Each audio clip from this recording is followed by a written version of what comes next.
कितना प्रश्न है? काटो था। चलिए ध्यान दीजिए, तो आप शांत हो जाइए बिल्कुल। और ये 10वां चैप्टर का 9वां चैप्टर है।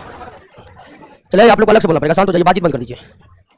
और चैप्टर काफी बड़ा था, और बड़ा इसलिए हो जाता है हर चैप्टर जूलॉजी और बोटनी साथ लेकर चल रहे हैं। बायोलॉजी के 2 पार्ट होते हैं, जूलॉजी और बोटनी, तो उन दोनों को साथ लेकर चल रहे हैं। हर एक चैप्टर में आप देख रहे हैं, पहले प्लांट का प्रोसेस पढ़ते हैं, फिर ह्यूमन बॉडी का प्रोसेस पढ़ते हैं। तो ट्रांसपोर्टिंग सिस्टम प्लांट और ह्यूमन बॉडी में आप लोग बेहतर तरीके से समझ गए होंगे, क्योंकि 3-4 क्लास में समाप्त किया है।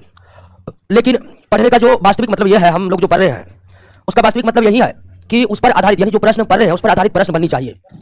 अगर पूरी तरह से आप समझ चुके हैं, इसके बाद भी प्रश्न सॉल्व नहीं हो रहे, तो फिर उसका उस तरह के पढ़ने का कोई औचित्य नहीं रह जाता है जनरल कंपटीशन के एग्जाम में। तो इतने कुछ पढ़ने के बाद आखिर कैसे पता चलेगा कि सही दिशा में जा रहा है कि नहीं पढ़ाई? तो हर चैप्टर के लास्ट में हमने क्वेश्चन दिए हुए हैं, और क्वेश्चन सारे जितने भी एग्जाम में पूछे हुए क्वेश्चन है वो तो है ही। इसमें सिर्फ इंडिकेट नहीं किया कि ये क्वेश्चन किस बोर्ड में पूछे गए, लेकिन पूरा क्वेश्चन लगभग 70 से 80% क्वेश्चन किसी ना किसी एग्जाम में पूछे गए। बाकी जो कुछ क्वेश्चन है वो आपको एनसीईआरटी बुक्स के क्वेश्चन है, जिसकी पूछे जाने की प्रबल संभावना बनी रहती है। तो क्वेश्चन बैंक प्लस एनसीईआरटी दोनों का प्रश्न इसमें शामिल है दोस्तों। तो आप लोग प्रश्न पर खुद से गए थे कि नहीं? लगा तक बन रहा है निश्चित तौर पर। 80% क्वेश्चन में तो कोई डाउट नहीं है, ठीक है, कि आपसे ना बना ही होगा।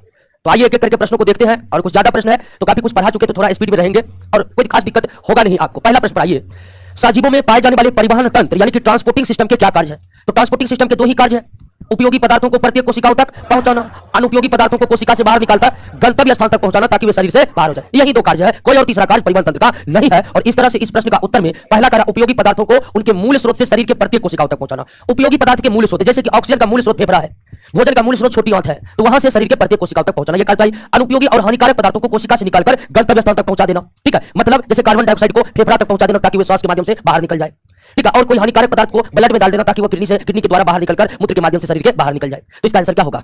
सी होगा। सी पहला आंसर क्या होगा? सी। कोई दिक्कत? दूसरा, एक कोश के जीवों में परिवहन किस विधि के द्वारा? थोड़ा इस विधि को विसरण विधि के द्वारा, विसरण विधि के द्वारा। एक कोश के जीव जैसे बैक्टीरिया हो गया, प्रोटोजोआ हो गया, यूग्लिना हो गया, अमीबा हो गया, जितने भी मोनेरा और प्रोटिस्टा किंगडम के जीव होते हैं उनमें विसरण विधि का डिफ्यूजन प्रोसेस के द्वारा ट्रांसपोर्टिंग संपन्न होता है। इस प्रश्न को इस तरह से भी पूछा जा सकता है कि मोनेरा एवं प्रोटिस्टा जगत के जीवों में परिवहन किस विधि के द्वारा संपन्न होता है? तो क्या आप जानते हैं कि मोनेरा और प्रोटिस्टा जगत में ही केवल एक कोश के जीव, हालांकि फंगी में भी है, लेकिन मुख्य रूप से एक कोश के जीव किसमें है? मोनेरा और। तो क्वेश्चन का स्वरूप बदल भी सकता है यहाँ पर, मोनेरा जगत के जीवों में परिवहन किस प्रकार से होता है? विसरण विधि के द्वारा, ठीक है, या फिर प्रोटिस्टा जगत के जीवों में परिवहन किस विधि के द्वारा होता है? विसरण विधि के द्वारा। या नाम दे दे कि बैक्टीरिया प्रोटोजोआ में परिवहन किस विधि के द्वारा होता है? तो विसरण विधि के द्वारा, क्योंकि बैक्टीरिया और प्रोटोजोआ एक कोश के जीव है।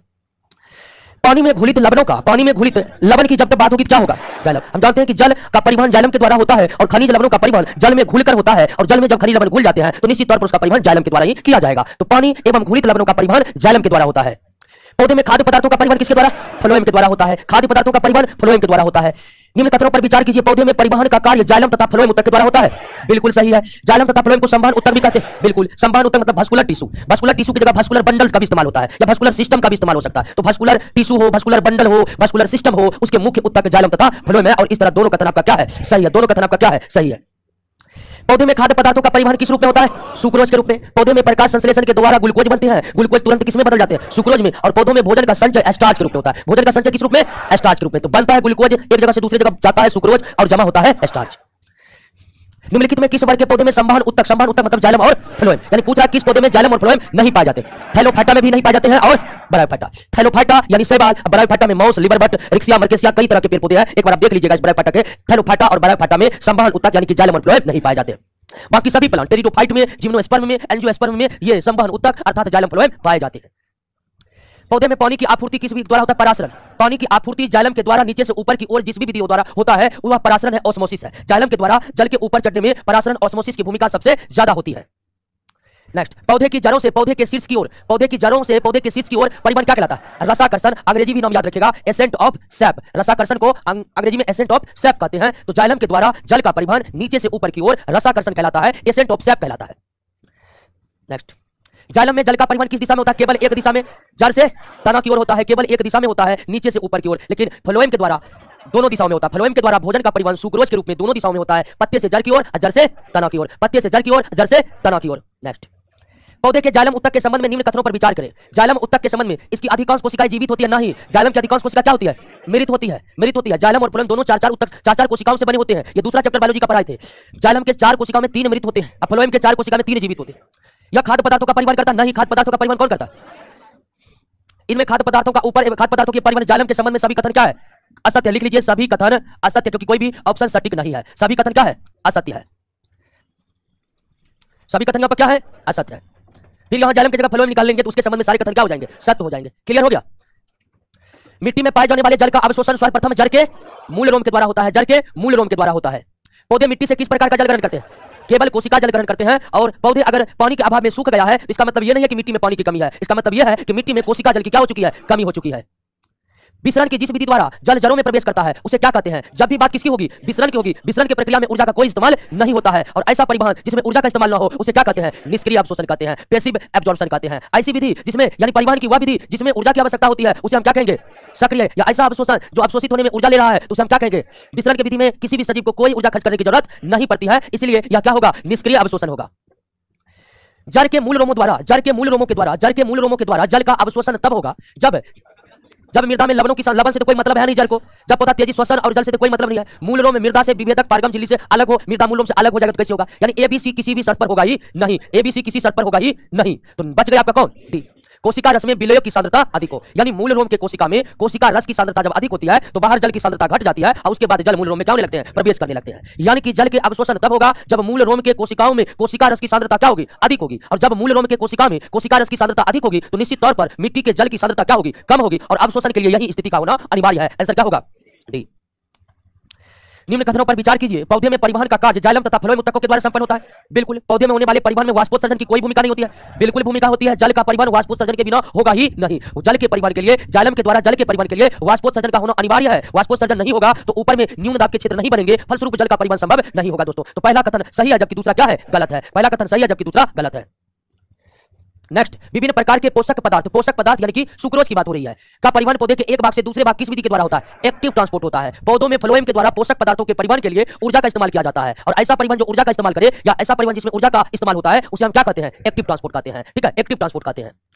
पौधों में पोटेशियम लवणों का परिवहन किस विधि के द्वारा होता है? ध्यान रखिएगा, 17 पोषक तत्व में केवल पोटेशियम लवणों का ही परिवहन किस विधि के द्वारा?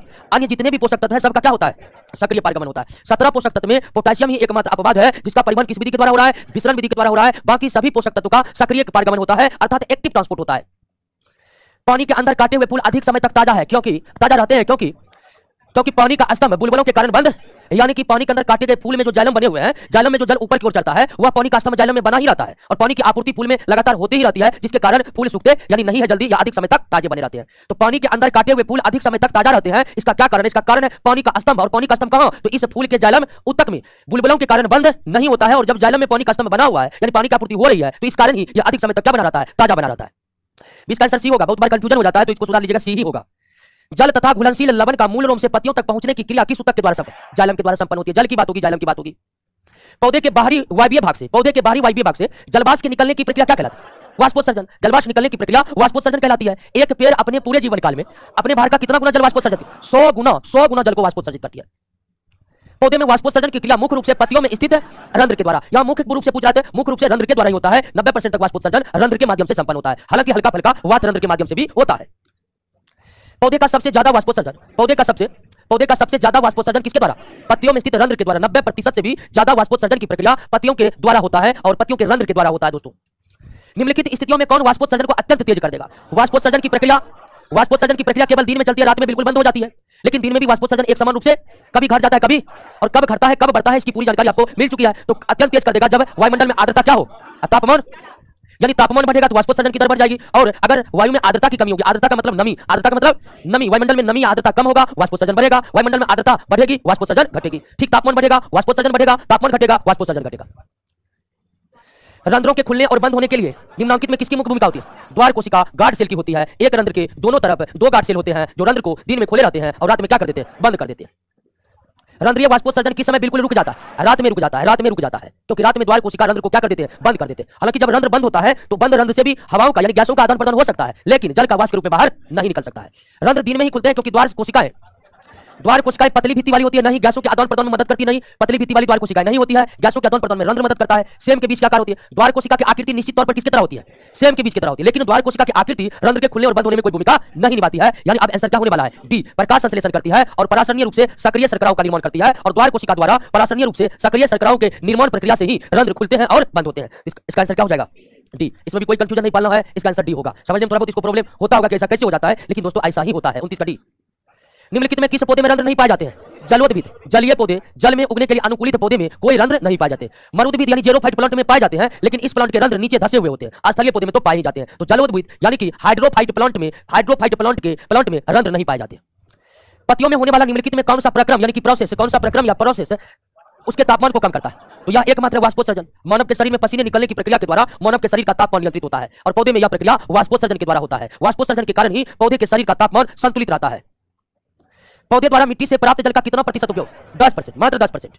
और प्रकाश संश्लेषण में 1 से 2%। अगर ये पूछे कि प्रकाश संश्लेषण में कितने जल की जरूरी होगी तो 1 से 2%, और बाकी 10% यूज हो रहा है। 1 से 2% प्रकाश संश्लेषण में, उसके बाद जल कहाँ जाता है? तो फलों और फूलों में जो रस बनते हैं उसमें भी जल की आवश्यकता होती है, तो वहां कुछ इस्तेमाल हो जाते हैं। कथनों पर विचार कीजिए। पौधे में होने वाले वाष्पोत्सर्जन में जल की निरर्थक हानि होती है। बिल्कुल, पौधे मिट्टी से जितना जल ग्रहण करते हैं उसका 90% जल वाष्पोत्सर्जित कर देते हैं, तो इस तरह से जल की तो निरर्थक हानि हो ही रही है। तो पहला कथन सही है हमारा। पौधे में जल तथा लवणों के परिवहन हेतु वाष्पोत्सर्जन अनिवार्य है। बिल्कुल, जाइलम के द्वारा जल और लवणों का परिवहन हो, इसके लिए पौधों में वाष्पोत्सर्जन का होते रहना अनिवार्य है। अब आपको एक चीज लगेगा कि रात में तो वाष्पोत्सर्जन बंद हो जाता है, तो फिर इसका मतलब है कि रात में परिवहन बंद हो जाता है, लेकिन ऐसा नहीं है। रात में वाष्पोत्सर्जन बंद हो जाता है, लेकिन पत्तियों के रंध्र के द्वारा जो वाष्पोत्सर्जन होता है वो बंद हो जाता है। लेकिन कुछ वाष्पोत्सर्जन पौधे के अन्य भागों से भिन्न होता है, वो वाष्पोत्सर्जन रात में भी चलते रहता है। इसलिए रात में भी परिवहन की व्यवस्था चलती रहती है, लेकिन उसकी तीव्रता निश्चित तौर पर दिन की तुलना में क्या होती है? कम होती है। तो वाष्पोत्सर्जन रात में रुक जाता है, लेकिन मुख्य रूप से रुकता है यानी रंध्रों के द्वारा होने वाला वाष्पोत्सर्जन रुकता है। अन्य जो वातरंध्र के माध्यम से होते हैं वह वाष्पोत्सर्जन तो रुकता नहीं है। तो दूसरा कथन भी क्या है? वाष्पोत्सर्जन को पौधों का आवश्यक दुर्गुण माना गया है। बिल्कुल सही है, यानी वाष्पोत्सर्जन दुर्गुण है। क्यों? तो इसमें निरर्थक हानि होती है जल की, फिर भी ये आवश्यक है। क्यों? तो परिवहन होने के लिए जरूरी है। तो तीनों ही कथन वाष्पोत्सर्जन के संदर्भ में क्या है? सही है। नेक्स्ट, जल के अवशोषण एवं परिवहन में जाइलम की वाहिकाओं में उत्पन्न होने वाले दाब को क्या कहते हैं? मूल दाब। मूल रोम जल का अवशोषण किया। अब मूल रोम द्वारा अवशोषित जल पौधे के भिन्न भिन्न परतों से जाइलम उत्तक तक जो पहुंचता है उसमें कारगर होता क्या? यानी मूल दाब जड़ों में उत्पन्न होते हैं और या मूल रोम के द्वारा अवशोषित जल को सीधे कहां पहुंचा देते थे? जाइलम में। नेक्स्ट, मूल दाब कहां उत्पन्न होते हैं? जड़ों के, जाइलम के वाहिकाओं में। अगर ये वाला ऑप्शन ना दे, जैसे मूल दाब कहां उत्पन्न होता है? जड़ दे दे, तना दे दे, पत्ती दे दे, तो आंसर क्या देना है? जड़। मूल का मतलब ही होता है जड़, इसको अंग्रेजी में रूट प्रेशर कहते हैं। रूट प्रेशर कहां उत्पन्न होता है? रूट में उत्पन्न होता है। और रूट में कहां उत्पन्न होता है? रूट यानी जड़ के जाइलम में होता है। जाइलम में 4 कोशिका तो किन कोशिका में होता है? वाहिकाओं में होता है, इसको भेषज कहते हैं अंग्रेजी में। नेक्स्ट, मूल दाब अत्यधिक तब होगा जब वाष्पोत्सर्जन बहुत कम हो, अवशोषण बहुत अधिक हो। मूल दाब अत्यधिक तब होगा जब ट्रांसपायरेशन बहुत कम हो और एब्जॉर्प्शन जल का मूल रोमों के द्वारा बहुत अधिक हो। जब कभी जल का अवशोषण अधिक होता है और वाष्पोत्सर्जन की मात्रा कम हो जाती है, ऐसी स्थिति में मूल दाब बढ़ने लगता है। मिट्टी में स्थित खनिज लवणों का अवशोषण पौधे किस रूप में करते हैं? आयन के रूप में करते हैं। आयन के रूप में करते हैं, यानी सोडियम का अवशोषण, सोडियम का तो करता ही नहीं है। लोहा का अवशोषण लौह आयन के रूप में होगा। तो आयन समझते हैं ना, परमाणु जब आवेशित हो जाते हैं इलेक्ट्रॉन त्याग या ग्रहण करके, तब आवेशित परमाणु को ही क्या कहते हैं? आयन कहते हैं। पौधे अधिकांश पोषक तत्व की आपूर्ति कहां से होती है? मिट्टी से। पौधे को 17 पोषक तत्व चाहिए, जिनमें कार्बन, हाइड्रोजन, ऑक्सीजन पौधे कहां से प्राप्त करते हैं? वायुमंडल से। शेष 14 पोषक तत्व पौधे कहां से लेते हैं? मिट्टी से लेते हैं। यही क्वेश्चन इस बार बीपीएससी में आया था। ठीक है, सब खोज रहा था किधर प्रश्न यहाँ था। ठीक है, हम लोग लुसेंट पढ़े, लुसेंट में इसका कवरेज नहीं, हम भी देखे। जो यहाँ पढ़ रहा है उसको तो देखा मिट्टी मारा। चलिए दोस्तों, पौधे के कोशिका भित्ति के लिए कौन अनिवार्य है? कैल्शियम के बारे में पढ़े थे। 17 पोषक तत्व में कुछ पोषक तत्व के संदर्भ में भिन्न भिन्न एग्जामों में पूछे गए हैं। पोषक तत्व के संदर्भ में जितना एग्जाम पूछा है उतने ही हम नोट में दिए हैं। आप कैल्शियम के बारे में पढ़े होंगे, निश्चित तौर पर उसमें दिया हुआ है कि कोशिका भित्ति के निर्माण के लिए कैल्शियम की जरूरी होती है। ये क्वेश्चन सेंट्रल एसएससी में पूछा हुआ है। निम्न कथनों पर विचार कीजिए। पौधे में जल तथा घुलित खनिज लवणों के परिवहन में ऊर्जा का उपयोग नहीं होता है। बिल्कुल नहीं होता है दोस्तों। पौधे के खाद्य पदार्थों में फ्लोएम से होने वाले परिवहन ऊर्जा का उपयोग होता है। बिल्कुल। जाइलम के परिवहन में पौधों को एटीपी के रूप में ऊर्जा खर्च नहीं करनी पड़ती है। फ्लोएम के द्वारा भोजन के परिवहन के लिए पौधों को एटीपी के रूप में ऊर्जा खर्च करनी पड़ती है। कोई भी सजीव वो एटीपी के रूप में ही ऊर्जा का इस्तेमाल करता है। दोनों कथन सही है। निम्नलिखित में कौन एक सही नहीं है? परासरण द्वारा पौधे अपने मूल रूप से भूमि से जल अवशोषित करते हैं। सही है दोस्तों। पौधे की कोशिकाओं में परासरण द्वारा जल का गमन होता है। सही है। पत्तियों के रंध्रों के खुलने बंद होने में परासरण की कोई भूमिका नहीं है। यह गलत है दोस्तों। गार्ड सेल के द्वारा पौधों के रंध्र को खोलने और बंद करने में ऑस्मोटिक प्रेशर, परासरणी दाब का योगदान होता है। यहां पर कारण नहीं है, तो यह कथन दोस्तों गलत है। ठीक है, सी नंबर का गलत है। द्वार कोशिकाओं के द्वारा पत्तियों के रंध्र के खुलने और बंद होने में परासरण की महत्वपूर्ण भूमिका होती है। नेक्स्ट, पौधे की कोशिकाओं की स्थिति टर्जिट बनाए रखने के लिए आवश्यकता होती है किसकी? पोटेशियम की। किसकी आवश्यकता होती है? पोटेशियम की। और ये रटने वाला क्वेश्चन है। ठीक है, सीधा रट जाइए कि कोशिकाओं को टर्जिट मतलब मजबूती देने के लिए पोटेशियम की आवश्यकता होती है। निम्नलिखित में कौन पौधे के बृहद पोषक के अंतर्गत नहीं आते हैं? लोहा। 9 पोषक तत्व बृहद है और 8 सूक्ष्म है। तो कौन बृहद है कौन सूक्ष्म है, इसको आप याद कर लिया ना। याद कर लीजिए, एक दो बार देखते रहिएगा। ये नहीं कि यही प्रश्न परीक्षा में आएगा और हम बनाएंगे लोहा मारेंगे। ठीक है, तो क्वेश्चन का स्वरूप यहां से बदल भी सकता है। तो कौन बृहद पोषक है उसको आप याद कर लीजिए। उसके बाद जो याद नहीं है वो सूक्ष्म पोषक हो जाएगा। क्या? रंध्रों के खुलने और बंद होने में किसकी भूमिका होती है? पोटेशियम की। वाष्पोत्सर्जन खिंचाव का संबंध रसाकर्षण से है। ठीक है, जाइलम के भीतर जो वाष्पोत्सर्जन के कारण निम्न दाब उच्च दाब बनते हैं, उसी का संबंध, उसी को ही हम ट्रांसपायरेशन पुल कहते हैं। और ट्रांसपायरेशन पुल का संबंध जाइलम के द्वारा जल के परिवहन से है। और जाइलम के द्वारा जल के परिवहन को हम क्या कहते हैं? रसाकर्षण कहते हैं। पौधे में जड़ और तनों के केंद्रीय भाग, पौधे के जड़ और तनों के केंद्रीय भाग जिसमें जाइलम तथा फ्लोएम उत्तक विशेष प्रकार से व्यवस्थित रहते हैं, उसे रंभ कहते हैं। क्या कहते हैं? रंभ कहते हैं, अंग्रेजी में स्टील कहते हैं। आपको बताए हुए थे कि पूरे जाइलम और फ्लोएम ऐसे ऊतक है जो पूरे पौधे में पाए जाते हैं। ये दोनों ऊतक पौधे के सबसे आंतरिक भागों में साथ साथ जड़ से लेकर पत्तियों के अंतिम छोर तक बिखरे पड़े होते हैं। पौधे की पत्तियों के किनारे तथा शिखर के जल के बूंदों के रूप में स्रावित होना क्या कहलाता है? हाँ, बिंदु स्राव। पत्ती देखे ना, अगर आप सुबह सुबह पत्ती को देखिएगा दोस्तों, सुबह सुबह अगर पत्तियों को देखिएगा तो पत्तियों के किनारे किनारे से पानी किस रूप में बाहर निकलता है? बूंद बूंद के रूप में निकलता है। और पत्तियों के किनारे किनारे से पानी का बूंद बूंद के रूप में बाहर निकलना क्या कहलाता है? बिंदु स्राव वाष्पोत्सर्जन नहीं है, ये वाष्पोत्सर्जन से अलग प्रक्रिया है, ये केवल रात में होता है। अतः सुबह आप बिंदु स्राव द्वारा उत्सर्जित जल को बूंद बूंद के रूप में देख सकते हैं बहुत स्पष्ट तरीके से। और बिंदु स्राव होने का कारण मूल दाब है। क्या है? मूल दाब है, रूट प्रेशर। पौधे में होने वाला बिंदु स्राव में महत्वपूर्ण भूमिका होती है किसका? मूल दाब की होती है। महत्वपूर्ण भूमिका किसकी होती है? मूल दाब की होती है। नेक्स्ट, बिंदु स्राव द्वारा स्रावित पानी लवण युक्त होते हैं दोस्तों। पानी जिसमें क्या हो? लवण घुले हो। वाष्पोत्सर्जन का जो जल होता है शुद्ध होता है, लेकिन बिंदु स्राव जो रात के समय होता है जिसमें पत्तियों के किनारे से पानी बूंद के रूप में बाहर निकलता है, वो पानी लवण युक्त पानी होते हैं, यानी कि उसमें खनिज लवण क्या होते हैं? घुले होते हैं। आवश्यक तत्वों की उस सांद्रता का जिसमें कम होने पर पौधों की वृद्धि धीमी या रुक जाती है, उसे हम क्या कहते हैं? क्रांतिक सांद्रता कहते हैं, क्रिटिकल कंसंट्रेशन कहते हैं, क्रांतिक सांद्रता कहते हैं। पोषक तत्वों की वह मात्रा जिससे कम होने पर पौधों की वृद्धि रुक या धीमी पड़ जाए, उसको हम क्या कहते हैं? क्रांतिक सांद्रता। क्रांतिक सांद्रता तक होनी ही चाहिए, इससे अधिक हो जाएगा तो कोई दिक्कत नहीं है, लेकिन खनिज लवणों की मात्रा क्रांतिक सांद्रता से कम हुई तो फिर पौधों का विकास या तो धीमी पड़ेगा या फिर रुक जाएगा। कोशिकाओं में एटीपी का संश्लेषण, एटीपी के लिए फास्फोरस चाहिए, एडेनोसिन ट्राइफॉस्फेट चाहिए, फास्फेट के लिए फास्फोरस चाहिए, एटीपी के संश्लेषण के लिए फास्फोरस की आवश्यकता है। ये बोरन जस्ता आयरन का कोई आवश्यकता नहीं है। वाष्पोत्सर्जन को पोटोमीटर से मापा जाता है। पौधे के द्वारा होने वाले वाष्पोत्सर्जन को किसके द्वारा मापा जाता है? पोटोमीटर के द्वारा। पौधे में वाष्पोत्सर्जन की क्रिया मुख्य रूप से कहां होती है? पत्ती में। हालांकि तनस में भी होती है, लेकिन यहां पर तनस आंसर होगा नहीं, पत्ती होगा। वह परिस्थिति जिसमें वाष्पोत्सर्जन की दर बढ़ जाती है, तो ये क्वेश्चन आ गया है, वहां पर भी सी ही था आंसर, लेकिन दूसरा तरह का ऑप्शन है निम्न नमी, यानी कि निम्न आर्द्रता और ऊंचा तापमान। पत्तियों के दो मुख्य कार्य है वाष्पोत्सर्जन और प्रकाश संश्लेषण। पौधे के पत्तियों के दो मुख्य कार्य वाष्पोत्सर्जन और प्रकाश संश्लेषण है। श्वसन मापक यंत्र रेस्पिरोमीटर है। कौन है? रेस्पिरोमीटर। श्वसन मापक यंत्र रेस्पिरोमीटर है, वाष्पोत्सर्जन मापक यंत्र पोटोमीटर। प्रकाश संश्लेषण में जल के विखंडन के लिए मैग्नीज की आवश्यकता पड़ती है। किसकी? मैग्नीज की। मैग्नीज के बारे में भी नोट में हम चर्चा किए हुए हैं। पौधे में खाद्य पदार्थों का स्थानांतरण किधर से किधर होता है? तो पत्ती से जड़ की ओर, जड़ से पत्ती की ओर, दोनों तरफ होता है, लेकिन यहां पर जो सटीक आंसर होगा आपका उच्च सांद्रता से निम्न सांद्रता की ओर होता है। उच्च सांद्रता का मतलब जहां भोजन अधिक है, और निम्न सांद्रता का मतलब जहां भोजन कम है। निम्नलिखित में कौन एक अंतः शोषण का उदाहरण है? जब ठोस पदार्थ जल को अवशोषित कर लेते हैं तो इसी क्रिया को क्या कहते हैं? अंतः शोषण कहते हैं। अंतः शोषण वह प्रक्रिया है जिसमें ठोस पदार्थ द्रव पदार्थ का क्या कर लेते हैं? अवशोषण कर लेते हैं। तो सूखा भी ठोस पदार्थ है, जल द्रव पदार्थ है, अवशोषण किया तो यह अंतः शोषण कहलाएगा। लकड़ी का दरवाजा ठोस पदार्थ है, बरसात में वह जल को अवशोषित किया तो यह भी क्या है? अंतः शोषण। गोंद स्टार्च को जल में रखने पर गोंद स्टार्च भी अपने शुद्ध अवस्था में ठोस में, ये सभी के सभी आपका किसके उदाहरण है? अंतः शोषण के उदाहरण है। अंतः शोषण वह प्रक्रिया है जिसमें ठोस पदार्थ द्रव पदार्थ का क्या कर लेते हैं? अवशोषण कर लेते हैं। चना का फूलना भी क्या है? अंतः शोषण, क्योंकि चना ठोस हो गया और जल क्या हो गया? द्रव हो गया। या किसी भी बीज का फूलना अंतः शोषण के उदाहरण है। पत्तियों में स्थित प्रत्येक रंध्र कितने द्वार कोशिका? 2 द्वार कोशिका। द्वार कोशिकाओं की आकृति सेम के बीज के समान होती है। सेम का बीज समझे कि नहीं? सेम के बीज की तरह ही किडनी होता है। घासों और समान उद्यान पौधों की पत्तियों के सिरों पर सुबह के समय पानी की बूंदे दिखती है। यह जल संचयन किससे प्राप्त होता है? जल रंध्र से। ठीक है, रंध्र के माध्यम से वाष्पोत्सर्जन होता है। अब पत्तियों के किनारे किनारे पर भी सूक्ष्म सूक्ष्म छिद्र होते हैं, जिसे क्या कहते हैं? जल रंध्र के द्वारा रात में बिंदु स्राव होता है। रात में क्या होता है? बिंदु स्राव होता है। निम्न कथनों पर विचार कीजिए। जाइलम में जल का संचलन हमेशा ऊपर की ओर होता है, बिल्कुल। फ्लोएम में भोजन का संचलन ऊपर की ओर अथवा नीचे की ओर हो सकता है। दोनों कथन क्या है? चलिए, लगता है पौधे का इलाका समाप्त हो गया है। पानी लगी तो पौधे के परिवहन तंत्र से कितना प्रश्न है?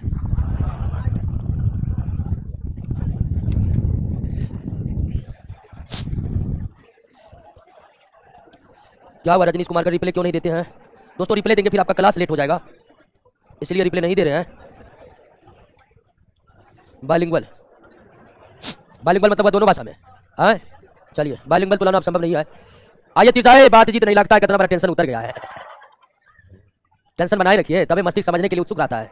ठीक है, जैसे ही टेंशन उतरा मस्तिष्क भार मुक्त हो जाता है, उसको लगता है कि सब कुछ ओके है। इसलिए बातचीत मत करिए। बातचीत तो बिल्कुल क्लास में नहीं करिए। कई बार बोले बातचीत करना, बुलाइए, घर बुलाइए, मुर्गा बनाइए, खिलाइए, बात करिए। क्लासरूम में आप अपने से मतलब रखिए, ठीक है ना? आइए दोस्तों, रक्त परिसंचरण तंत्र की खोज किसने किया? विलियम हार्वे ने किया था दोस्तों। विलियम हार्वे ने रक्त परिसंचरण तंत्र अर्थात सर्कुलेटरी सिस्टम का खोज विलियम हार्वे ने किया था। मानव हृदय के संबंध में कौन सा एक सही नहीं है? 4 कोष्ठों का बना होता है, बिल्कुल, यानी 4 चैम्बर का बना होता है, सही है। सबसे व्यस्त अंग, बिल्कुल, ये गलत है दोस्तों। ठीक है, 1.5 से 2 किलो का नहीं होता है, 300 ग्राम का होता है, 300 से 400 ग्राम का। मानव के हृदय का वजन 300 से 400 ग्राम। यह शरीर का पंपिंग अंग है। ठीक है, बिल्कुल, ये पंपिंग अंग है, यानी कि जिस तरह पंपिंग सेट काम करता है किसों का, ठीक उसी तरह काम करता है, तो इसको पंपिंग ऑर्गन कहते भी है। मानव में हृदय का औसत भार दोस्तों कितना? 300 ग्राम होगा। औसत भार 300 ग्राम, या फिर हम 300 से 400 कह सकते हैं, तो यहाँ सबसे सटीक होगा 300 ग्राम। हृदय के बाह्य परत की बनी सुरक्षात्मक परत को क्या कहते हैं? पेरिकार्डियम कहते हैं। पेरिकार्डियम कहते हैं। ठीक है, यह एक प्रकार की झिल्ली है। हृदय के ऊपर के चौड़ा भाग आलिंद कहलाता है। बिल्कुल जो बाएं और दाएं हिस्सों में बटा। निचले शंक्वाकार भाग शिरा कहलाता है। निचले शंक्वाकार भाग को क्या कहते हैं? निलय कहते हैं। क्या कहते हैं? निलय कहते हैं। जो बाएं और दाएं हिस्सों में बटा रहता है तो निलय भी बाएं, लेकिन ये कथन आपका क्या है? गलत है। ऊपर वाले हिस्से को आलिंद कहते हैं, जबकि नीचे वाले हिस्से को क्या कहते हैं? शिरा। तो रक्त नली का नाम है, शिरा किसका नाम है? तो पहला कथन है गलत है, सॉरी सही है, और दूसरा क्या है? गलत है। नेक्स्ट, हृदय का दायां बायां आलिंद और दायां बायां निलय जिससे संरचना द्वारा अलग होता है उसे क्या कहते हैं? सेप्टम। ठीक है, सेप्टम के बारे में बताए थे दोस्तों। सेप्टम जो है, ठीक है, सेप्टम जो है हृदय के बीचों बीच होता है। हृदय के बीचों बीच जो होती है मांसल भाग, उसे क्या कहते हैं? सेप्टम कहते हैं। ट्राइकस्पिड वॉल्व दायां आलिंद और निलय के बीच, और बाइकस्पिड वॉल्व बायां आलिंद और निलय के बीच। ट्राइकस्पिड वॉल्व दायां आलिंद निलय के बीच और बाइकस्पिड वॉल्व बायां आलिंद और निलय के बीच। हृदय में पाए जाने वाले कपाट रक्त को ऊपर से नीचे आने देते हैं, यानी कि आलिंद से निलय में जाने देता है, लेकिन विपरीत दिशा में वापस नहीं आने देता। यानी कौन है वॉल्व का? जो भी ट्राइकस्पिड वॉल्व है दायां आलिंद निलय के बीच और बाइकस्पिड वॉल्व जो है बायां आलिंद निलय के बीच, तो इस वॉल्व का क्या काम है? ब्लड को आलिंद से निलय में आने देना, लेकिन वापस ऊपर जाने नहीं देना। यही काम है वॉल्व का। निम्न कथनों पर विचार कीजिए। हृदय के दाएं भाग में शुद्ध या ऑक्सीजनित रक्त होता है? नहीं, बिल्कुल नहीं। दाएं भाग में अशुद्ध रक्त रहता है, बाएं भाग में शुद्ध रक्त रहता है। अशुद्ध का मतलब ऐसे रक्त जिसमें कार्बन डाइऑक्साइड की मात्रा ज्यादा है, अशुद्ध रक्त मतलब ऐसा रक्त जिसमें ऑक्सीजन की मात्रा ज्यादा है। तो ये दोनों कथन क्या आपका गलत है। मानव हृदय का दाएं भाग अशुद्ध रक्त से भरा रहता है, जबकि बाएं भाग शुद्ध रक्त से भरा रहता है। तो इस तरह से आपका दोनों कथन क्या है? गलत है। निम्न कथनों पर विचार कीजिए। हृदय के कक्षों में बारी बारी से संकुचन तथा शीतलन होता है? बिल्कुल सही है। यानी पूरा हृदय एक साथ ना तो संकुचित होती है और पूरा हृदय ना तो एक साथ फैलती है, बारी बारी होता है। मतलब जब आलिंद में संकुचन होता है तो निलय में शीतलन होता है, और जब निलय में संकुचन होता है तो आलिंद में शीतलन होता है। ये बात हम आपको बताएं। पहला कथन, हृदय के कक्षों में होने वाले शीतलन को डायस्टोल कहते हैं। शीतलन को क्या कहते हैं? डायस्टोल कहते हैं। शीतलन को सिस्टोल नहीं कहते। संकुचन को सिस्टोल, और शीतलन को, जब हृदय संकुचित होती है तो उसे सिस्टोल कहा जाता है। और शीतलन का मतलब धीरे धीरे फैलना है, शीतलन को डायस्टोल कहा जाता है। तो ये कथन आपका क्या है? सिस्टोल तथा डायस्टोल मिलकर हृदय का एक धड़कन कहलाता है। बिल्कुल, एक और तीन क्या है, और दूसरा कथन क्या है? गलत है। मनुष्य 1 मिनट में कितनी धड़कनें होती है? 72 से 75। हृदय में अर्धचंद्राकार वॉल्व सेमी लूनर वॉल्व कहां पाए जाते हैं? सेमी लूनर वॉल्व वहां पाए जाते हैं जहां से पल्मोनरी आर्च और एओर्टा निकलता है। पल्मोनरी आर्च आगे चलकर पल्मोनरी आर्टरी में विभक्त हो जाती है, यानी कि फुफ्फुस चाप आगे चलकर फुफ्फुस धमनी में बदल जाती है। फुफ्फुस धमनी का काम होता है दाएं निलय से अशुद्ध रक्त को कहां ले जाना? फेफड़ा में ले जाना। तो वहीं पर ये होता है कौन? Semilunar valve. सेमिलुनर वॉल्व क्या करता है कि निलय से, दाएं निलय से जब रक्त पल्मोनरी आर्टरी यानी कि फुफ्फुस धमनी में चला जाता है तो फिर उसे लौट कर दाएं आलिंद में आने नहीं देता है। ठीक है, शुद्ध रक्त पहुंचाने की जिम्मेदारी किसकी है? जो बाएं निलय से निकलती है, और जहां से निकलती है वहीं पर भी सेमिलुनर वॉल्व होता है। यानी सेमिलुनर वॉल्व दो जगह होता है, एक जहां से फुफ्फुस धमनियों निकलती है और दूसरा जहां से महाधमनी निकलती है। और इस वॉल्व का भी काम है रक्त को एक ही दिशा में जाने देना, लौट कर पीछे नहीं आने देना। यानी जब रक्त फुफ्फुस धमनी में चला गया तो फिर वो लौट कर दाएं निलय में नहीं आएगा, या जब शुद्ध रक्त महाधमनी में प्रवेश कर गया तो फिर महाधमनी से निकलकर बायां निलय में नहीं आएगा। कारण क्या? तो दोनों जगह वॉल्व लगे हुए हैं। पल्मोनरी आर्च दायां निलय से निकलती है और आगे बढ़कर पल्मोनरी आर्टरी में विभक्त हो जाती है। एओर्टा कहां? बायां निलय से निकलती है और शुद्ध रक्त को बाएं निलय से शरीर के संपूर्ण भाग में प्रवाहित करती है। हृदय गति के दौरान हृदय और पेरिकार्डियल झिल्ली के बीच होने वाले संभावित घर्षण से हृदय को सुरक्षा कौन करता है? पेरिकार्डियम फ्लूइड या पेरिकार्डियम द्रव करता है। निम्नांकित में किसकी दीवार सबसे मोटी होती है? बायां निलय का। बायां निलय वो जगह है जहां से शुद्ध रक्त निकलकर पूरे शरीर में जाएगा। तो यहां पर महाधमनी होती है। सबसे पूरे हृदय में चारों ही चैम्बर के कार्य महत्वपूर्ण है, लेकिन सबसे ज्यादा महत्वपूर्ण कार्य किसका है? बायां निलय का है, क्योंकि बायां निलय में ही शुद्ध रक्त महाधमनी में जाती है और महाधमनी से पूरे शरीर में जाती है। तो 4 चैम्बर में सबसे मोटी परत बायां निलय की होती है। क्यों होती है? इसका कारण है यहीं से शुद्ध रक्त पूरे शरीर में प्रवाहित होती है, इसलिए यहां पर थोड़ा मोटा होता है।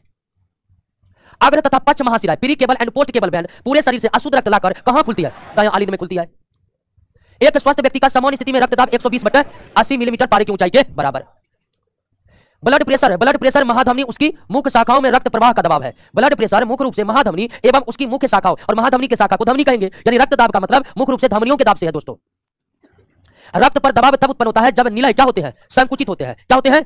निचला। रक्तदाब का मतलब रक्त जो बहता है धमनी के होकर वो है, और धमनी के रक्त पर दाब तब होगा जब निलय आपस में क्या होंगे? संकुचित। क्योंकि शुद्ध रक्त शरीर के विभिन्न भागों में जाता है वो कहां जाता है? बायां निलय से। तो बायां निलय संकुचित होगा तब ना रक्त पर दाब बनेगा। तो रक्तदाब उत्पन्न होता है निलय के संकुचन से, और खासकर बाएं निलय के संकुचन से।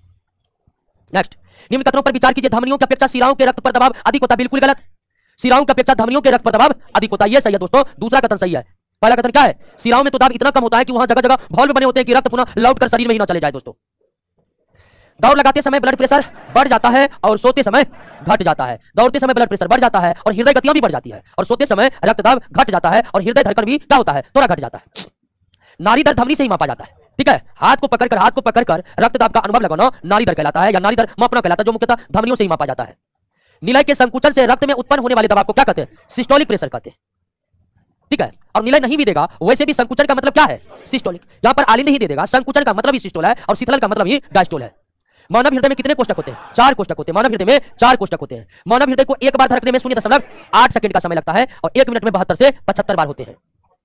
रक्तचाप रक्तचाप माप एक विशेष रक्तचाप किससे मापा जाता है? रक्तचाप यानी ब्लड प्रेशर का मापन किससे होता है? एस्फेग्नोमोनोमीटर से। मोनोमीटर से गैसों का दाब मापा जाता है। हृदय की सामान्य क्रिया और रोगों की पता लगाने के लिए इलेक्ट्रोकार्डियोग्राम ऐसे नोड से निकले विद्युत तरंगों का विश्लेषण करके हृदय के गतिविधियों की जानकारी देता है। ईसीजी यानी इलेक्ट्रोकार्डियोग्राफ निश्चित रूप से जहां पर भी कार्डियो लग गया समझिए उसका काम हृदय से ही होगा। किस प्रक्रिया द्वारा श्वसन के दौरान गैसें रुधिर में प्रवेश करती है और फिर ये विसरण विधि के द्वारा, और विसरण विधि जो संपन्न होती है वो दाबों के अंतर होने के कारण। हृदय का सामान्य सिस्टोलिक प्रेशर 80 और डायस्टोलिक प्रेशर 80 होता है। सिस्टोलिक प्रेशर 120 और डायस्टोलिक प्रेशर कितना? 80 होता है।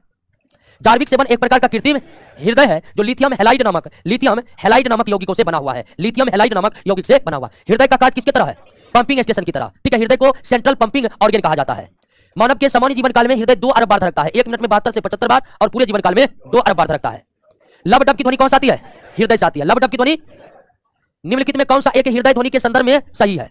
हृदय की ध्वनियां हृदय के अंदर आंतरिक रुधिर बहाव के कारण होती है। नहीं, हृदय की ध्वनियां हृदय के बाह्य रुधिर बहाव कारण होती नहीं। हृदय की ध्वनियां ये सी बी और बी ऑप्शन एक ही है। इसका आंसर क्या होगा? अब हृदय की ध्वनियां हृदय के भीतर कई प्रकार के बॉल्व है ना, ठीक है, बाइकस्पिड बॉल्व है, ट्राइकस्पिड बॉल्व है और सेमी लूनर बॉल्व है।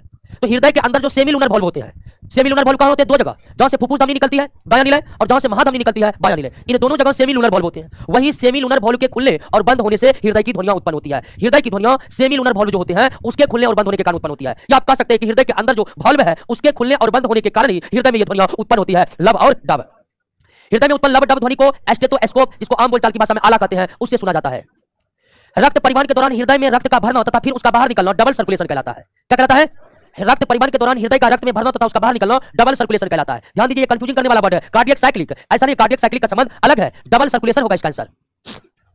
मानव शरीर में रक्त परिवहन के एक चक्र पूरा होने में रक्त हृदय से कितनी बार गुजरता है? 2 बार गुजरता है।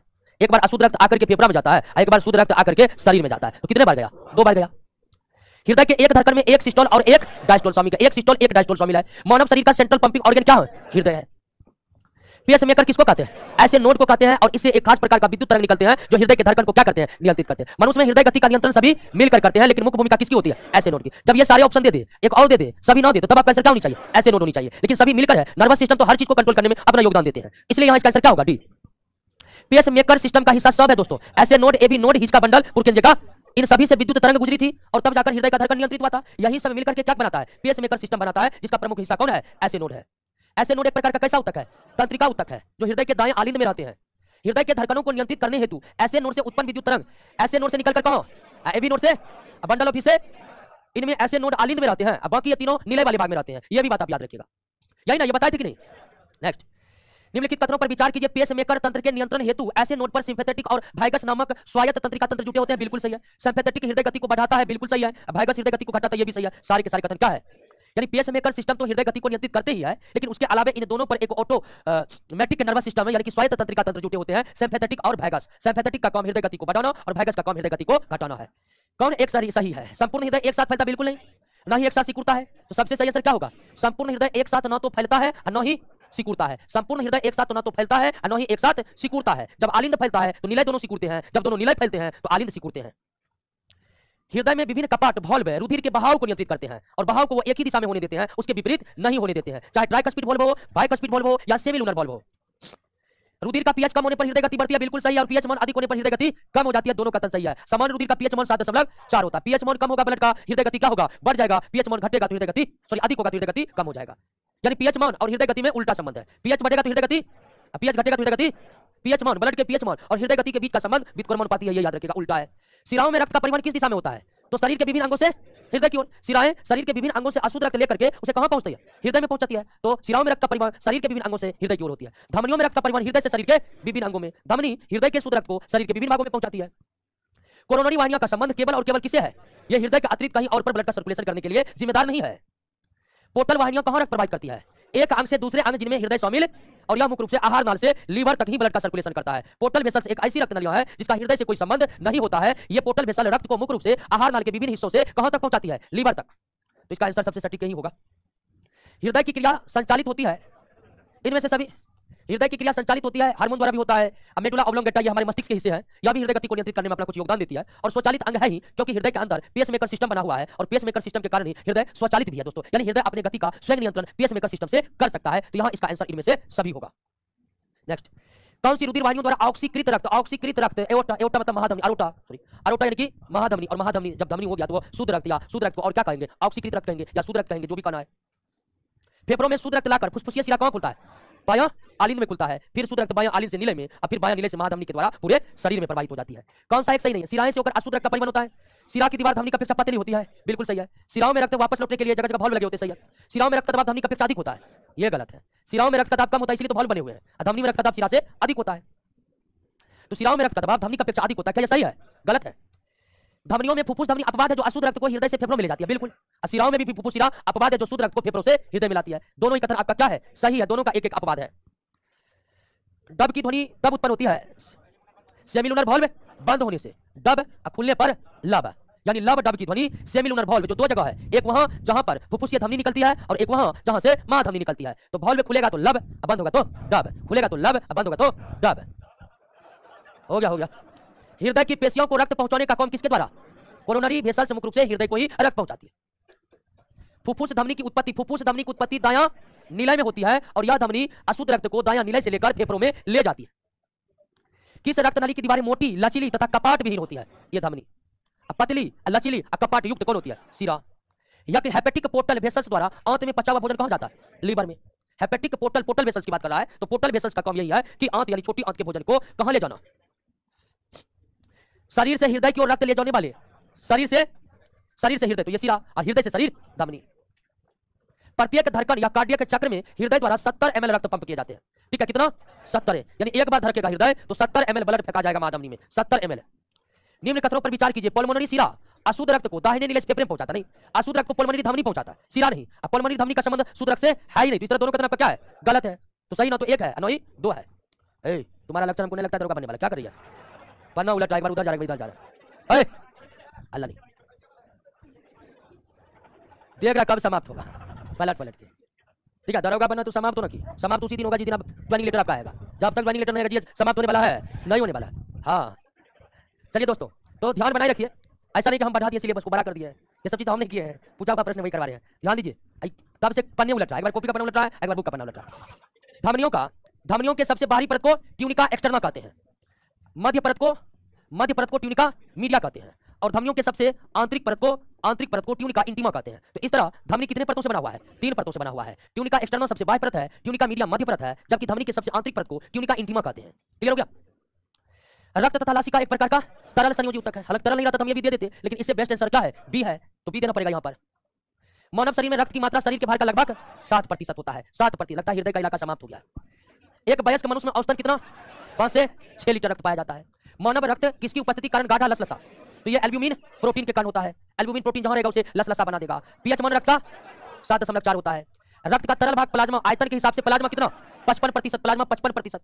सीरम कहलाता है, अगर प्लाज्मा से आप प्रोथ्रोम्बिन निकाल दीजिए तो वो क्या कहलाता है, सीरम कहलाता है। या इस सीरम का एक और परिभाषा है कि रक्त जमाने वाले कारकों को अगर रक्त से बाहर निकाल दिया जाए तो शेष रक्त क्या कहलाएंगे, सीरम कहलाएंगे। लेकिन यहाँ इसका सबसे सटीक ऑप्शन डी होगा दोस्तों, इसमें ए नहीं देना है। यहाँ ए में आपको कंफ्यूजन हो सकता है क्योंकि फाइब्रिनोजिन भी रक्त जमाने वाला ही फैक्टर है, और यहाँ तो उपस्थित की बात कर रहा है, तो अनुपस्थित हो रक्त से, ध्यान दीजिए, रक्त से जब रक्त जमाने वाले फैक्टर या कारक को निकाल देंगे तो शेष रक्त को क्या कहलाते हैं। रक्त को जमाने वाले कारक कौन कौन है आपको पता ही चल गया है, प्रोथ्रोम्बिन भी है उसमें। रक्त एक प्रकार का क्या है, तरल संयोजी ऊतक 2 ही है, रक्त और लासिका। रक्त प्लाज्मा में सर्वाधिक मात्रा किसकी होती है, जल की, और जल के बाद सर्वाधिक मात्रा प्रोटीन की। रक्त प्लाज्मा में जल की मात्रा 90% से अधिक होता है, 90% से अधिक होता है। रक्त प्लाज्मा में प्रोटीन कितना 7% होता है। रक्त प्लाज्मा में 3 प्रकार के प्रोटीन होते हैं।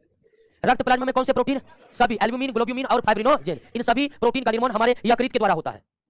रुधिर को थक्का बनाने वाले कारकों को यदि निकाल दिया जाए तो शेष रक्त को क्या कहते हैं, सीरम कहते हैं। निम्न कथनों पर विचार कीजिए, फाइब्रिनोजेन, ग्लोब्यूमिन तथा एल्ब्यूमिन रक्त प्लाज्मा में पाए जाने वाले प्रमुख प्रोटीन है। बिल्कुल, रक्त प्लाज्मा में 3 प्रकार के प्रोटीन होते हैं, यही तीनों है। फाइब्रिनोजेन का उपयोग रक्त को थक्का बनाने में तथा ग्लोब्यूमिन शरीर के प्रतिरक्षा तंत्र को मजबूत करने में उपयोगी है।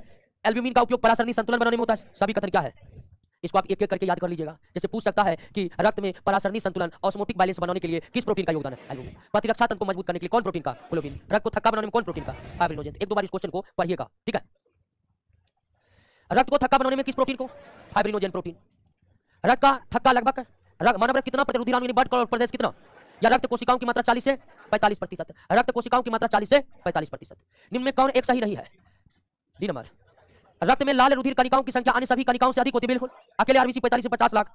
लाल रुधिर कणिकाओं का जीवन काल अन्य सभी रुधिर कणिकाओं की तुलना में सबसे ज्यादा। बिल्कुल, आरबीसी 120 दिन, बाकी सब 1 के सप्ताह में गोल हो जाता है। लौह युक्त प्रोटीन हीमोग्लोबिन केवल लाल रुधिर कणिकाओं में ही पाए जाते हैं, यानी ए बी सी बिल्कुल सही। गलत कौन है, ऊंचाई पर जाने से तथा रक्तस्राव की स्थिति में लाल रक्तकण की संख्या बढ़ जाती है, ठीक है, घटती नहीं है, बढ़ जाती है। क्यों? तो उसका निर्माण तेजी से होने लगता है। केंद्रक विहीन है आरबीसी और दोनों, केंद्रक केवल डब्ल्यूबीसी में ही पाया जाता है। आरबीसी और प्लेटलेट्स दोनों ही केंद्रक विहीन है, यानी न्यूक्लियस नहीं होते हैं। आरबीसी का जीवन काल 120 दिनों का होता है। अधिक ऊंचाई पर जाने पर आरबीसी की संख्या में क्या होगी? वृद्धि होगी। लाल रक्त में लाल रंग किसके उपस्थित कारण? वैसे रक्त लाल रंग आरबीसी का होता है, लेकिन आरबीसी का लाल रंग किसके कारण? तो यहाँ हीमोग्लोबिन ही सबसे परफेक्ट उत्तर है दोस्तों। आरबीसी में कंफ्यूज नहीं करना है, मूल कारण लाल होने का हीमोग्लोबिन है। हालांकि लोहा दे देता तो वही आंसर मारते, क्योंकि वो सबसे मूल कारण है। हीमोग्लोबिन में होता क्या? लोहा। क्या रक्त लाल क्यों होते हैं? आरबीसी कारण। आरबीसी लाल क्यों होते हैं? हीमोग्लोबिन कारण। हीमोग्लोबिन लाल क्यों होते हैं? लोहा कारण। अब यहाँ जो प्रश्न है, यहाँ पर इसका सटीक आंसर हीमोग्लोबिन होगा, ठीक है। आते हला नहीं, 154 हो गया था, 53 हो गया था, हाँ हो गया 54। शरीर में हीमोग्लोबिन का कार्य ऑक्सीजन का परिवहन करना। लाल रक्तकण का मुख्य कार्य शरीर के प्रत्येक कोशिकाओं तक हीमोग्लोबिन की मदद से क्या करना? ऑक्सीजन पहुंचाना है। जब कोई बाहरी पदार्थ मानव रुधिर प्रणाली में प्रवेश करता है, प्रतिक्रिया डब्ल्यूबीसी करता है, यानी प्रतिरक्षा तंत्र को यही मजबूत करता है दोस्तों। रुधिर को थक्का बनाने में प्लेटलेट्स की भूमिका होती है। मनुष्य के रक्त में श्वेत रक्त कणिकाओं में कौन सी किस्म अधिक होती है? 60 से 70% क्या होता है? हाँ, सबसे कम कौन होते हैं? बेसोफिल। श्वेत रुधिर कणिकाओं में कौन सी किस्म सबसे कम? बेसोफिल सबसे कम है। न्यूट्रोफिल निम्न में कौन सी श्वेत रक्त कण हानिकारक सूक्ष्म जीवों का भक्षण करती है?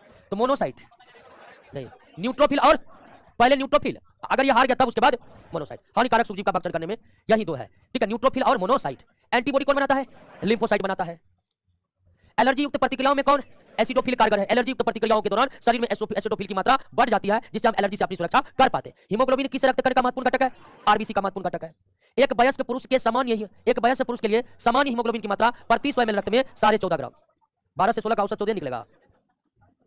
एक स्वस्थ मनुष्य में प्रति 100 ml रक्त में हीमोग्लोबिन 12 से 16 ग्राम। देखिए दो तरह से क्वेश्चन है, यहाँ पर हीमोग्लोबिन कितना होगा? 14.5 और यहाँ पर कितना होगा? 12-16। कंफ्यूजन नहीं है। रक्त के किस कोशिका की संख्या सबसे कम? तो डब्ल्यूबीसी सबसे कम, आरबीसी सबसे ज्यादा होता है। श्वेत रक्तकण की कौन सी किस्म हिस्टामिन, सीरोटोनिन और हिपेरिन का स्राव करती है? तो ये क्या है? बेसोफिल। इसको याद कर लीजिए, बताए नहीं थे। तो बेसोफिल डब्ल्यूबीसी कोशिकाएं हिस्टामिन, सीरोटोनिन और हिपेरिन का स्राव करती है। और ये सभी, हिस्टामिन जो है, सीरोटोनिन जो है प्रोटीन है, हिपेरिन एक प्रकार का कार्बोहाइड्रेट है। किससे शारीरिक प्रक्रम से प्रोथ्रोम्बिन का संबंध है? तो प्रोथ्रोम्बिन एक एंजाइम है जो थ्रोम्बिन में परिवर्तित होकर रक्त जमाव की प्रक्रिया को चालू करते हैं। विटामिन जो रक्त को थक्का बनाने में मदद करता है, के। मानव शरीर का सामान्य तापमान 36.9 होता है, या 37 भी दे सकते हैं, 36.9 या 37। मानव रुधिर का कार्य क्या? ब्लड का कार्य क्या है? तो ब्लड में आरबीसी, CO2, CO2 तथा अपशिष्ट का परिवहन ब्लड ये भी करता है। शरीर के ताप का नियंत्रण, संक्रमण से बचाना, बिल्कुल तीनों होगा इनमें से। O2 का परिवहन आरबीसी करता ही है, CO2 का प्लाज्मा करता है, अपशिष्ट भी प्लाज्मा एक भाग से दूसरे भाग ले जाते हैं। संक्रमण से बचाना भी डब्ल्यूबीसी का काम है, जो रक्त के भाग है। शरीर के ताप नियंत्रण में तो रक्त की भूमिका है ही। तो इनमें से सभी। ऑक्सीजन ले जाया जाता है लोहित कोशिका के द्वारा। निम्नलिखित में किसकी सहायता से रक्त द्वारा ऑक्सीजन ले जाता है? लोहित कोशिका। लोहित कोशिका मतलब वो कोशिका जिसमें लोहा है, और लोहा किस कोशिका में? हीमोग्लोबिन में। तो मेन बात यहाँ हीमोग्लोबिन के बारे में पूछा है।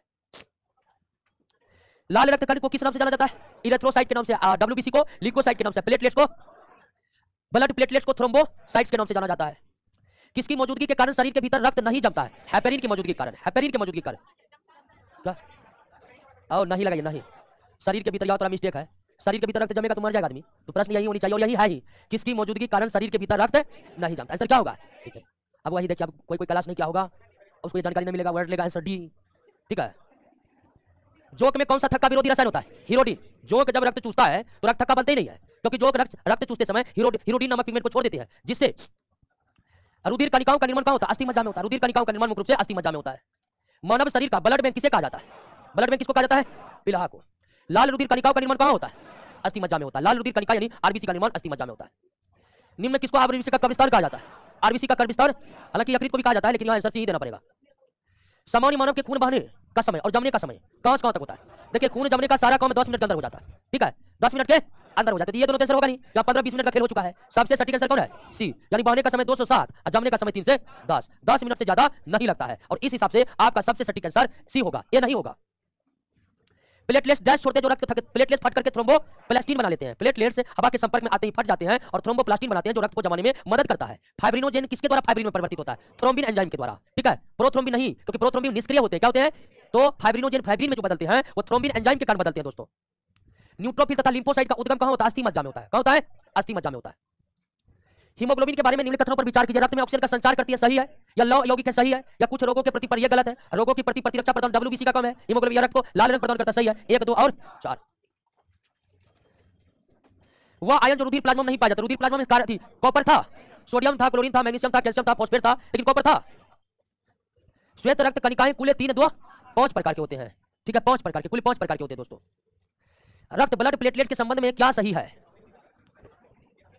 हाँ, इन्हें थ्रोम्बोसाइट कहते हैं, यही सही है, बाकी सब गलत है। उनमें प्रमुख अभी केंद्रक होता नहीं, केंद्रक होता नहीं, अभी केंद्रक का मतलब ये है, केंद्रक बहीन है, ये फेगोसाइटोसिस में निहित रहते नहीं, इनमें हीमोग्लोबिन नामक वर्णक होता नहीं, तो सही आपका क्या? केवल एक है। अब फेगोसाइटोसिस में निहित होते हैं, ऐसा नहीं होता है। अब फेगोसाइटोसिस नहीं समझ रहे हैं, कोई दिक्कत नहीं है, इनको समझना भी नहीं है। फेगोसाइटोसिस का संबंध ब्लड प्लेटलेट से नहीं है, सिर्फ इस बात को याद रखना है। आगे बढ़ते हैं। निम्नलिखित में किस रक्त कणिकाओं की मृत्यु रक्त में ही हो जाती है? WBC, बाकी RBC प्लेटलेट्स पिलहा में जाकर मृत होते हैं या लीवर में जाकर मृत होते हैं। सफेद रक्त कण का मुख्य कार्य रोग प्रतिरोधक क्षमता को धारण करना है। ब्लड क्लॉटिंग में प्रमुख भूमिका सबकी होती है। रक्त बिंबाणु को प्लेटलेट्स कहते हैं, रक्त बिंबाणु को अंग्रेजी में क्या कहते हैं? तो रक्त जमने में सबका योगदान है कि ना है? कैल्शियम का भी है। गति प्रेरक का संबंध ऐसे नोड से है और ऐसे नोड का संबंध हृदय से है। पेसमेकर का कार्य हृदय यानी दिल की धड़कन का प्रारंभ करना होने की प्रारंभ नहीं, नियंत्रित करना होगा, लेकिन नियंत्रित करने वाला ऑप्शन है नहीं है, तो सबसे बेस्ट ऑप्शन यहां पर हमारा सी ही होगा। यदि किसी व्यक्ति की रुधिर वाहिकाओं की त्रिज्या कम कर दी जाए, ठीक है, यह है रुधिर वाहिका, इसका त्रिज्या कम होगा तो क्षेत्रफल घटेगा ना, क्षेत्रफल घटेगा तो दाब बढ़ेगा, कोई दिक्कत है?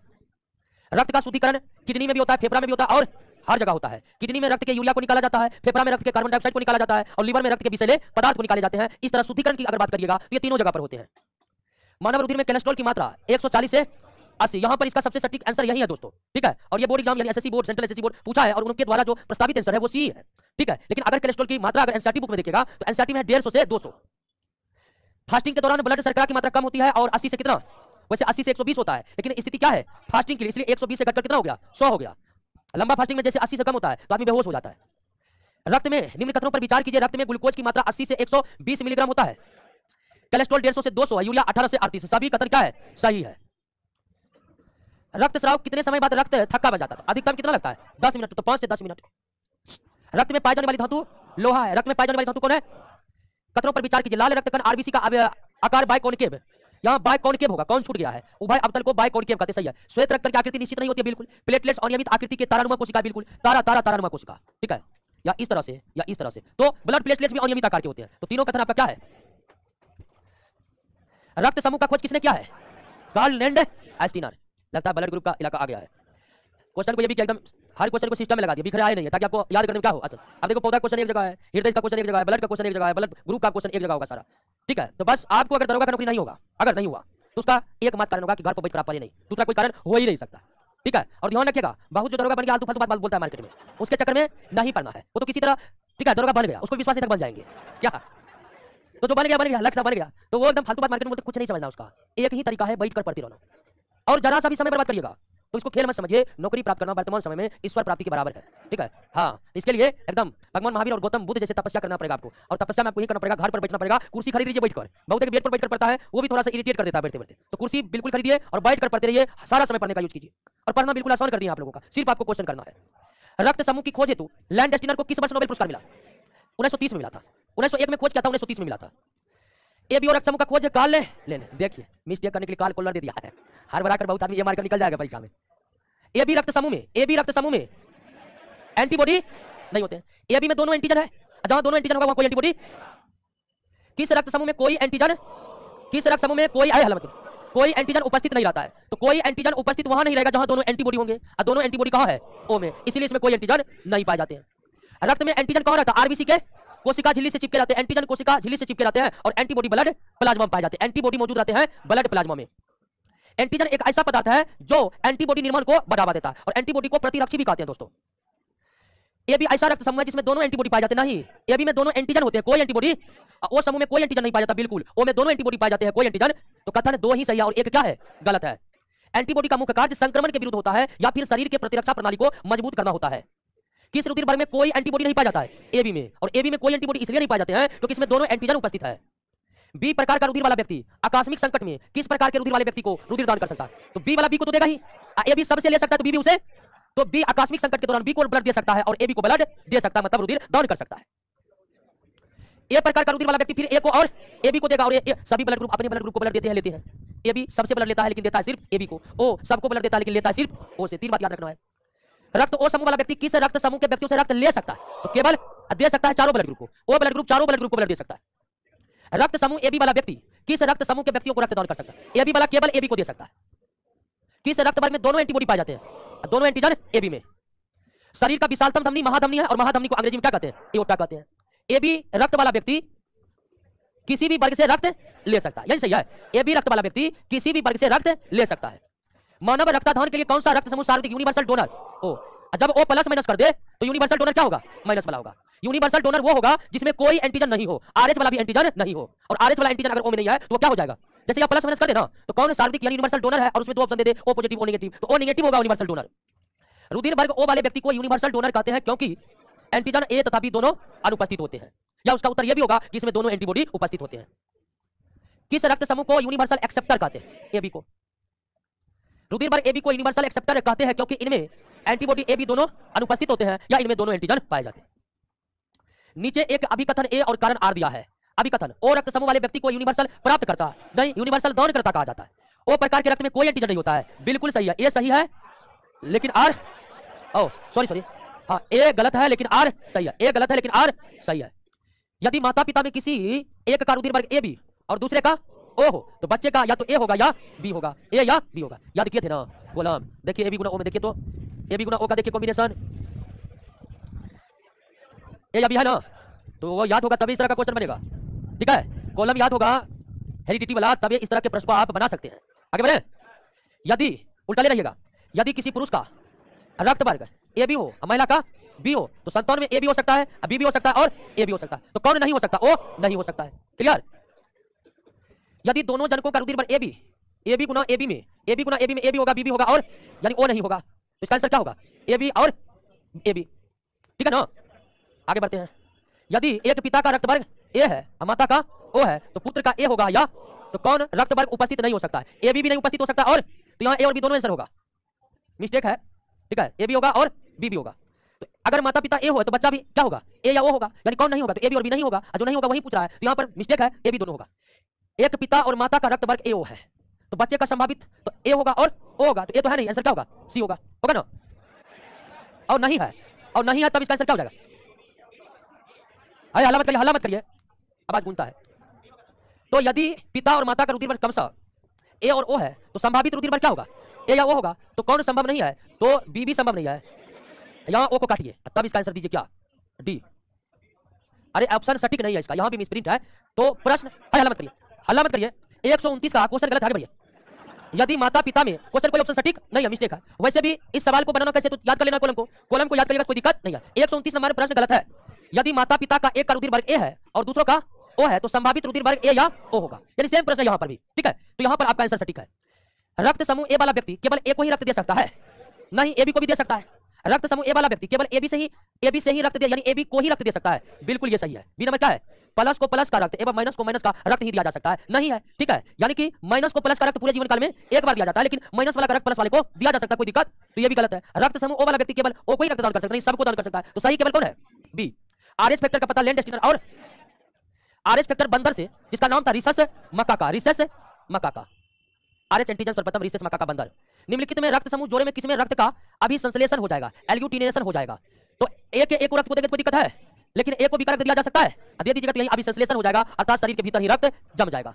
भ्रूणीय अवस्था में माता के गर्भाशय के अंदर ही रक्त का थक्का बनने से मृत्यु हो जाती है। इस रोग को पिता प्लस माता इरेथ्रोब्लास्टोसिस में मेल प्लस फीमेल माइनस एकमात्र स्थिति है। फिर वही क्वेश्चन है, प्लस पुरुष माइनस महिला, यानी कौन सी जोड़ी विवाह के लिए उपयुक्त नहीं है? तो पॉजिटिव मेल और नेगेटिव फीमेल। इरेथ्रोब्लास्टोसिस फैक्टिलिस की स्थिति उत्पन्न होती है जब भ्रूण का रक्त प्लस हो और माता का रक्त माइनस हो। सामान्य स्वस्थ व्यक्ति का 98.6 डिग्री फ़ारेनहाइट। मानव शरीर का तापमान हमेशा कोई भी मौसम हो 37 डिग्री ही बना रहता है, अर्थात न तो जाड़ों में घटता है न ही गर्मियों में बढ़ता है, हमेशा 37 डिग्री सेल्सियस बना रहता है। मानव समतापी जीव है दोस्तों। शरीर के ऊतकों के बीच पाए जाने वाले द्रव को लासिका भी कहते हैं, लिम्फ भी कहते हैं और ऊतक द्रव भी कहते हैं। लासिका में आरबीसी और ब्लड प्लेटलेट्स नहीं पाए जाते हैं, लासिका में ब्लड प्लाज्मा और डब्ल्यूबीसी ही पाए जाते हैं। रक्त समूह के निर्धारण हेतु 3 प्रकार के जीन होते हैं हमारे शरीर में। अप्रभावी पूछ रहा हूं, सॉरी, अप्रभावी जीन इसमें कौन है? ओ है। रक्त समूह के निर्धारण हेतु निम्नलिखित में कौन एक अप्रभावी जीन है? तो I0। ए बी जीन में दोनों प्रभावी है तो ब्लड ग्रुप क्या हो जाएगा? ए बी हो जाएगा। मानव रक्त दाब वायुमंडलीय दाब से अधिक होता है, वायुमंडलीय दाब से क्या होता है? अधिक होता है। पुरुषों के रक्त के तुलना में महिलाओं के रक्त में लाल रक्त कणों की संख्या कम होती है, सही है। पुरुषों के शरीर में महिलाओं की अपेक्षा रक्त की मात्रा अधिक होती है, सही है। दोनों कथन सही है। मानव शरीर में रक्त की अपर्याप्त आपूर्ति को इस्कीमिया कहा जाता है। क्या कहा जाता है? इस्कीमिया। परिभाषिक शब्द है, याद कर लीजिए। व्यक्ति के वृद्ध हो जाने पर रक्तचाप घट जाता है। क्या होता है? घट जाता है, बढ़ेगा। 1 मिनट दोस्तों, बढ़ा दे रहे हैं, गलत नहीं हो जाए। चलिए 48 पर स्टार मान लीजिएगा तो कंफ्यूज हो रहा है। ठीक है, बहुत ये आंसर रट लिया, आंसर हम गलत देते हैं। हाँ, बहुत मार्केट में आंसर बिक रहा है, वही याद करते नहीं बोले। अच्छा एक बार फिर से देखेंगे, हम भी देखेंगे, आप लोग भी देखकर एक बार चेक कर लीजिएगा, ठीक है। सबसे बड़ी श्वेत रक्तकण कौन है? मोनोसाइट। और सबसे छोटी श्वेत रक्तकण का व्यास 0.007 मिलीमीटर होता है। आरबीसी का व्यास यहाँ 7 मिलीमीटर की जगह माइक्रोमीटर कर लीजिए, मिलीमीटर की जगह, हाँ तब आंसर भी होगा। आरबीसी का व्यास 7 माइक्रोमीटर होता है।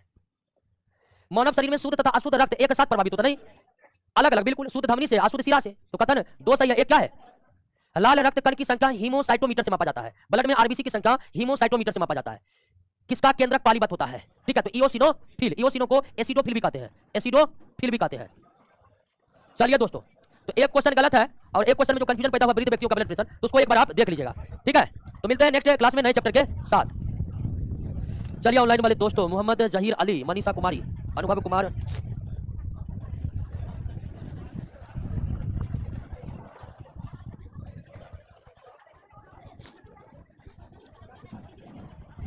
एक क्वेश्चन है लेटेक्स निकलता है किस दाब के कारण? लेटेक्स किस दाब के कारण निकलता है अभी तो पता नहीं, अच्छा बताएंगे हम आपको।